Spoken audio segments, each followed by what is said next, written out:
আল্লাহ রাব্বুল আলামিন সূরা বানী ইসরাঈলের ৭০ নম্বর আয়াতে বলেছেন, ওয়ালাকাদ কাররামনা বানী আদামা وحملناهم في البر والبحر ورزقناهم من الطيبات وفضلناهم على كثير ممن خلقنا تفضيلا। আমি আল্লাহ মানুষকে সম্মান দান করেছি, জলে ও স্থলে চলাচলের জন্য আমি আল্লাহ তাকে যানবাহন দান করেছি, পবিত্র রুজি দান করেছি, অসংখ্য সৃষ্টির উপরে আমি আল্লাহ মানুষকে শ্রেষ্ঠত্ব দান করেছি। জোরে বলুন না সুবহানাল্লাহ। তাহলে এই আয়াত দ্বারাই দিনের আলোর মতো স্পষ্ট হয়ে গেল যে আল্লাহ রাব্বুল আলামিন মানুষকে শ্রেষ্ঠত্ব বানিয়েছেন, শ্রেষ্ঠ করেছেন। অসংখ্য মাখলুকের উপরে আল্লাহ মানব জাতিকে শ্রেষ্ঠ করেছেন। এখন জানার বিষয় হলো মানুষের এই শ্রেষ্ঠত্বের কারণটা কি।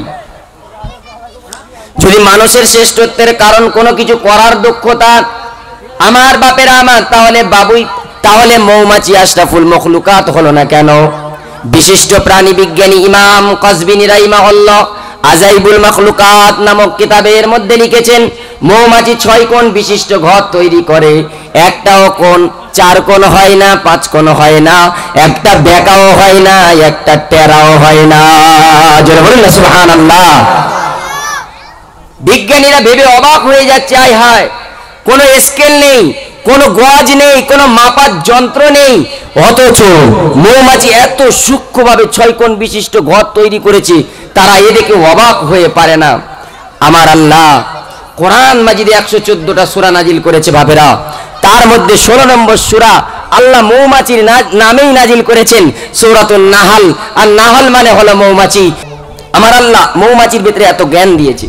তাহলে কোনো কিছু করার কারণে যদি মানুষ আশরাফুল মখলুকাত হয়ে থাকে, এই মৌমাছি আশরাফুল মখলুকাত হলো না কেন? আপনাদের কাছে প্রশ্ন রেখে গেলাম।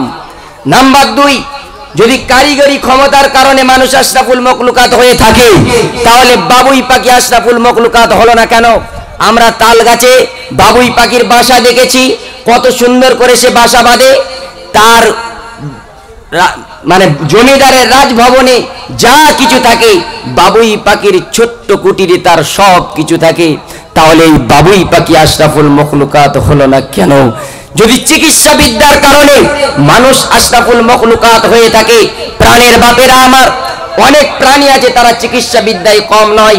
পাকিস্তানের পেশাওয়ার শহরের ঘটনা, একদিন পাকিস্তানের পেশাওয়ার শহরে হনুমানের উপদ্রব বেড়ে গিয়েছিল। তাই সেই লোকটা চিন্তা করলো হনুমানের উপদ্রব থেকে বাঁচার জন্য বাজার থেকে বিষ আর আটা কিনে এনে রুটি তৈরি করে বিষ মাখিয়ে ছাদে ছড়িয়ে দিয়ে চিলেকোঠা থেকে দেখতে লাগলো বানরগুলো, হনুমানগুলো ওই ছাদের মধ্যে এসে কি যেন গবেষণা করে রুটিগুলো না খেয়ে চলে গেল। চলে যাবার পরে আবার কিছুক্ষণ পরে দেখছেন ওই ব্যক্তিটা চিলেকোঠা থেকে দেখছেন যে ওই হনুমানগুলো একটা পাতা বিশিষ্ট ডাল নিয়ে এসেছে, এক টুকরো করে রুটি খাচ্ছে আর একটা করে পাতা খাচ্ছে। খেয়ে আনন্দ চিত্রে তারা জঙ্গলে ফিরে গেল।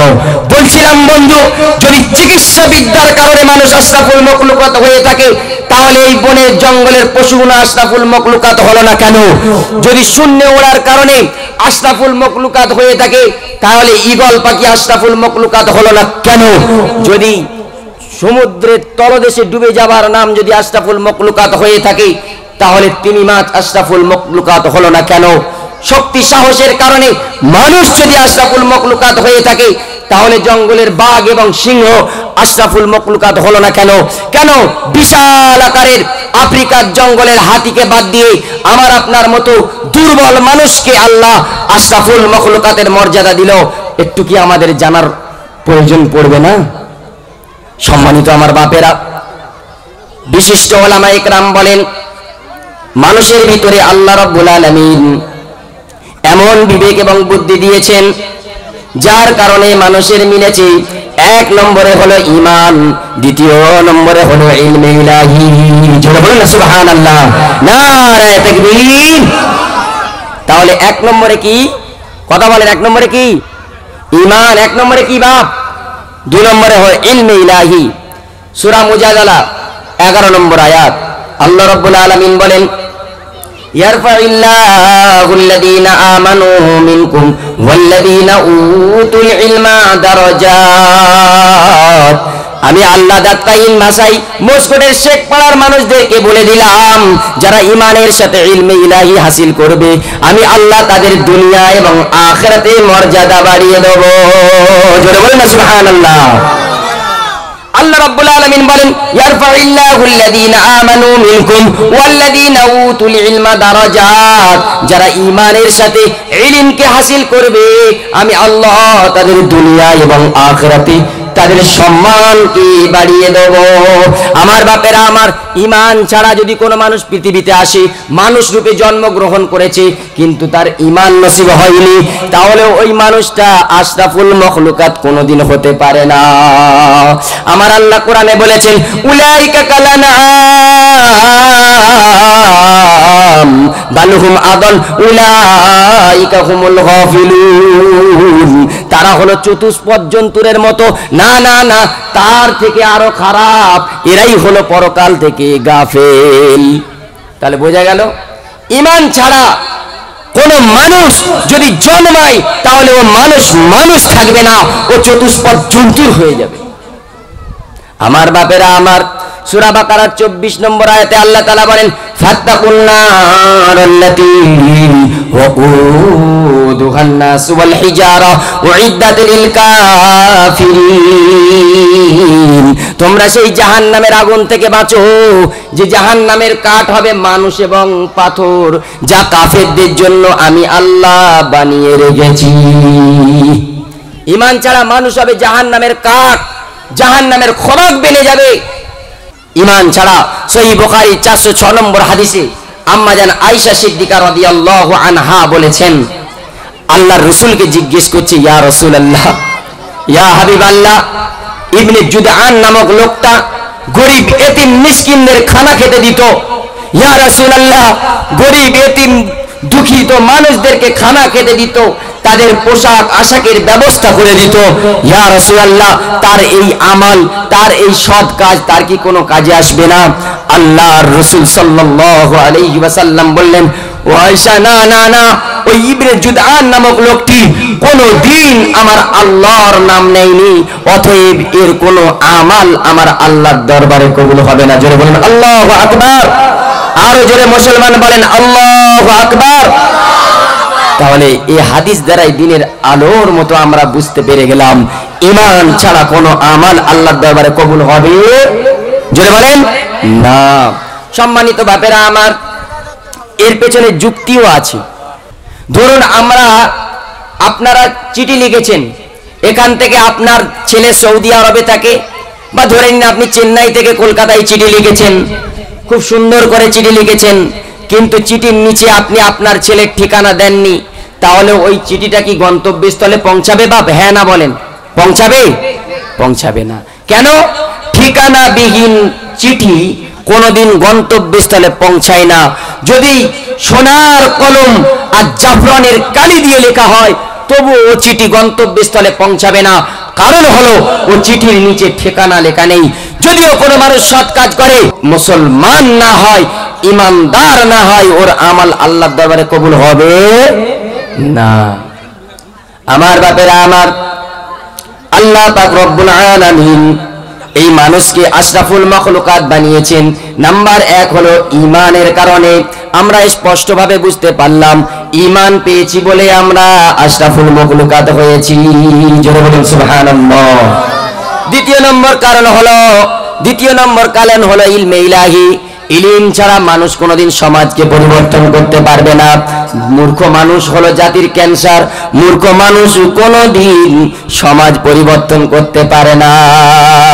আল্লাহ রাব্বুল আলামিন সূরা বাকারার 30 থেকে 5 নম্বর আয়াত পর্যন্ত মানুষ সৃষ্টির পুরো ইতিহাস বর্ণনা করেছেন।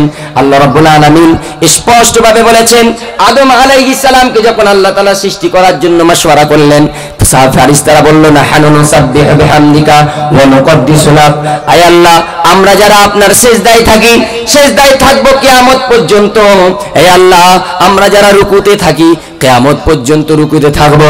হে আল্লাহ, আমরা যারা কিয়ামে দাঁড়িয়ে গিয়েছি, কিয়ামত পর্যন্ত কিয়াম করব। হে আল্লাহ, আবার আপনার কি প্রয়োজন আছে মানুষকে সৃষ্টি করার? আমার আল্লাহ বললেন, ক্বালা ইন্নী আ'লামু মা লা তা'লামুন, আলাইহিস সালাম, আমি যা জানি তোমরা তা জানো না।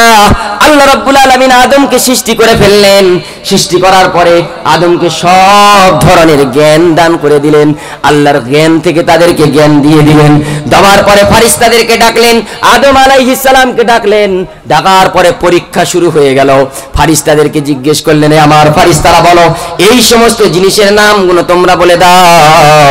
ফেরেশতারা বলছে, আল্লাহ আপনি যা শিখিয়েছেন তার বাইরে আমরা কিছু জানি না। তখন আল্লাহ রাব্বুল আলামিন আদম আলাইহিস সালাতু ওয়াস সালামকে বললেন, ও আদম, তুমি এই সমস্ত জিনিসগুলোর নাম বলে দাও। আদম আলাইহিস সালাম শুরু থেকে নিয়ে শেষ পর্যন্ত সব জিনিসের নাম বলে দিয়েছিল। জোরে বলুন না সুবহানাল্লাহ, নারায়ে তাকবীর। আরে কোথায় সুবহানাল্লাহ বলতে হয় এখনো বলেন। বাংলাদেশদের দেখেন, চিল্লে একদম পুরো একজন উঠে দাঁড়িয়ে চিল্লে দেবে একদম। মেরে ভাই বুজুর্গ দোস্ত, তাহলে আল্লাহ রাব্বুল আলামিন ইলমে ইলাহির কারণে কি করলেন? ফেরেশতাদের সাথে পরীক্ষা নেওয়া হলো।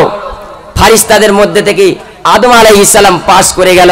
আল্লাহ তাআলা হুকুম করে দিল, হে আদম, তোমরা আদমের কাছে, হে আমার মালাইকারা, তোমরা সম্মানের সাজদা করো। জোরে বলুন সুবহানাল্লাহ। বন্ধুগণ, আমার বলতে চাচ্ছিলাম, এক হলো ঈমান, দ্বিতীয় হলো ইলমে ইলাহি। ঈমান ছাড়া মানুষ কোনোদিন মানুষ হতে পারে না, আশরাফুল মাখলুকাত হতে পারে না। ইলম ছাড়া মানুষ কোনোদিন কামিয়াব হতে পারে না। এই দুটো জিনিসের অভাব আজ আমাদের সমাজে। নাম্বার এক, আমরা আশরাফুল মাখলুকাত হয়েছি, তাহলে বুঝে গেল ভাই আমরা ঈমানের সাথে জীবনযাপন করব। ঈমানদার মানুষ নামাজ ছেড়ে দিতে পারে? এবার পারে, হ্যাঁ না বলেন? আজ থেকে নিয়ত করছে নামাজ পড়বে ইনশাআল্লাহ। জলসা কমিটি হাত তুলে দেখাও, জলসা কমিটি ইনশাআল্লাহ, নারায়ে তাকবীর। আর দ্বিতীয় নম্বর হলো ইমাম সাহেবদের কাছে বসে বসে কোরআন মাজিদকে শিখবো ইনশাআল্লাহ।